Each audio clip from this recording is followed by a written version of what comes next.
আটা 90 টাকা কেজি হইলে 10 কেজি আটার দাম কত? এই প্রশ্নের উত্তরটা আজকে যে দিতে পারবো হ্যাঁ আমি আজকে দিব কিন্তু 33,000 টাকা। তো আপনি কি পারবেন? হ্যাঁ, চেষ্টা করব। আপনার নাম কি? সোনালী। তো সোনালী, আমার কাছে আমার প্রশ্ন, আটা 90 টাকা কেজি হইলে 10 কেজি আটার দাম কত? যদি সঠিক উত্তর দিতে পারেন তাহলে কিন্তু এই যে পুরস্কারটা আপনারা দিয়ে দিব, বুঝছেন?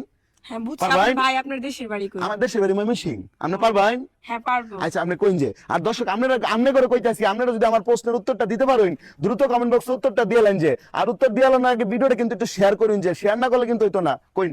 আচ্ছা ভাইয়া, টাকা কি অরিজিনাল? হ্যাঁ, টাকা অরিজিনাল, অরিজিনাল এটার দিকে মনে হচ্ছে টাকা আপনি পুরো টাকা। ফুল অরিজিনাল। আপনি পুরো মানে প্রশ্নের উত্তর দেন, 98 টাকা কেজি হইলে 10 কেজি আটার দাম কত এটা বলেন। কোন আফা কোন? 980। 980 টাকা। হ্যাঁ। শিওর? আপনি শিওর? হ্যাঁ, শিওর। আপনি যে উত্তর দিছেন না এই উত্তরটা ভুল হইছে, অন্য কিছু কইতে পারবেন? অন্য কিছু কি 980 হবে? আপনার এই উত্তরটা ভুল হইছে, অন্য কিছু কইতে হবে, এটা ওয়াই ভাই নাই। সুন্দর করে কথা বলেন না। আমি আফা এমনি কথা কই, আমার গ্রামের ক্ষেত গো মতো কথা বলেন। না আফা আমার কথাই এমন, আপনি কইতে পারবেন? আটা